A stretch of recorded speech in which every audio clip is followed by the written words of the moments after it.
The energy markets are glitching louder than a compromised server. Oil prices skidding to 2-month lows now look like they've picked up a side job as roller coaster demos. WTI has dropped 8% since the start of August. Brent isn't far behind, and all fingers are greased with geopolitical tension. Trace this turbulence to an uneasy U.S. Russia chatter about Ukraine, tariffs on Russian crude imports, and whispers about OPEC possibly opening the taps. This isn't just a chart, it's a wilderness.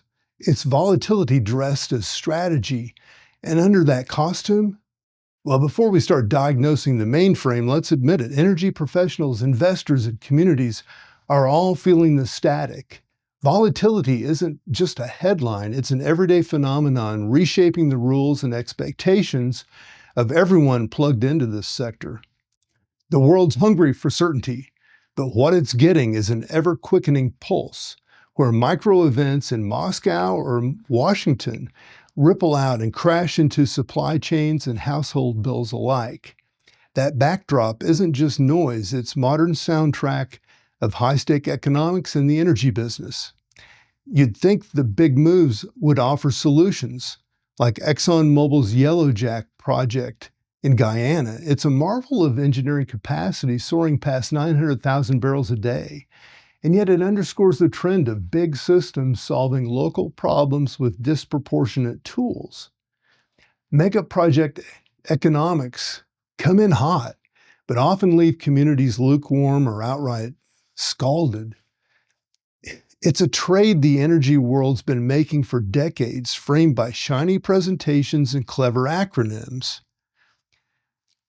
But ask, the stark reminder that when ambition blows up to global proportions, small human needs often get buried under the rubble. Now, you'd think the big moves offer solutions, just like ExxonMobil's Yellowtail project in Guyana. It's a marvel of engineering. Capacity soaring past 900,000 barrels per day, and yet it underscores the trend of big systems solving local problems with disproportionate tools. Mega projects come in hot, but often leave communities lukewarm or outright scalded. It's a trade the energy world's been making for decades, framed by shiny presentations and clever acronyms. Did I say that before? But ask the person on the ground living downstream. And that frame perspective often doesn't hold. People sometimes ask me why I didn't stick to sipping scotch in corporate towers. I mean, in the 90s, some execs got so impressed or desperate, they joked about cloning me. Imagine one of them said, leaning way too close to me, a boardroom full of marks. Well, the truth is, they weren't looking to clone my conscience. They wanted my operational obstinacy, the ability to say no to the wrong yes. But boardroom ingenuity rarely scales without uprooting something vital. So I did the opposite of replicate. I pivoted, took my contrarian streak global, and landed in developing countries teaching what actual, appropriate tech could do for communities living where glossy systems couldn't stretch. I swapped elevators for open fields. What did I learn in return? Clarity about how size matters, not in the way the industry likes to trumpet. This might be the perfect moment for Schumacher to teleport into the narrative. If he were here, likely wearing something refreshingly uncool, he'd stare at today's massive energy sector and critique its obsession with magnitude. He coined the term bigness disease. And look around, so much of our volatility stems not from scarcity, but from systems bloated by their ambition. Schumacher didn't write about turbines and floating rigs, but his principle of Buddhist economics cuts through. He flipped the script on wealth, reminding the world that prosperity isn't just about stacks of cash. It's about balance between ecology and efficiency, between progress and humanity. His concept of human-scale economies wasn't just philosophical, it's prescriptive.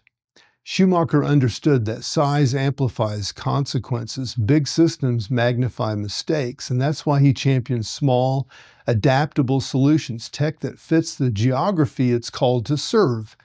Microgrids in rural regions, for instance, don't just fill gaps left behind by sprawling electricity systems. They build resilience. They learn the terrain. They scale only as far as they need. Energy parallels abound. While much of the industry hustles to outsize itself, some smaller ventures quietly gain traction.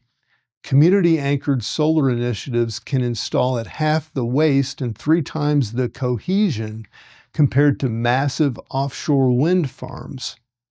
And LNG, while freighted with its own complexities, adapts beautifully at smaller terminals, tailored thoughtfully. It's proof that leaning into human scale doesn't mean throttling ambition, it means redirecting it.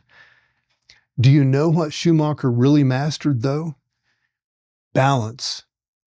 It's not one versus the collective. It's understanding that freedom and order aren't rivals, they're dance partners. Economic systems thrive where large frameworks empower small entities, not erase them. None of that bureaucracy streamlining rhetoric that turns human complexities into quarterly pie charts.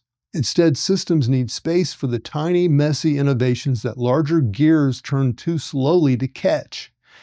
It's not chaos. It's reality at its most productive.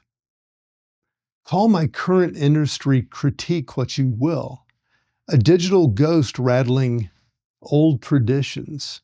But I tell you with certainty, if you don't learn to think small, you'll learn to regret missing the opportunity to move fast, act justly, and react intelligently. Tomorrow's crises won't care about how big your rigs were. They'll ask if you were quick enough to prioritize your humanity. They'll ask if you scaled wisely without leaving pieces scattered like messed up jigsaws. The path forward?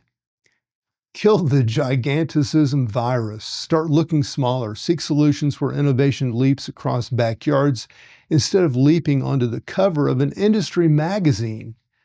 Build frameworks that honor Schumacher's balance between freedom and human need.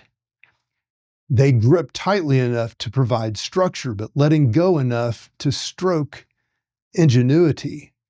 We're still charting the chaos of today's markets, still watching as prices swing in unpredictable arcs, but the future doesn't need to be so jittery. It just needs systems that understand their scale, a breadth wide enough to encompass opportunity, but narrow enough to respect the communities that keep the grid alive. Here's your glitchy punchline. Smaller isn't just beautiful, it's essential. Because when the last oversized system lumbers off a cliff, those tiny, nimble innovations will still be standing, still thriving, and maybe, just maybe, making the world a little less desperate for cloning machines. The future doesn't care how big your operation was. It remembers the sparks that actually lit a room. So tap into the chaos, tune out the noise, and invest your energy where it actually changes lives. The revolution is in these overlooked micro decisions, in seeing the glitch and running with it. That's the map for tomorrow. Agile, authentic, and paradoxically, more human than ever. The static will always be there, but if you tune your signal right, you get clarity no spreadsheet can provide. I'm Mark Roach. This is FutureWise Energy. Until next time, keep it small, keep it smart, and keep your future 20 minutes ahead of the curve.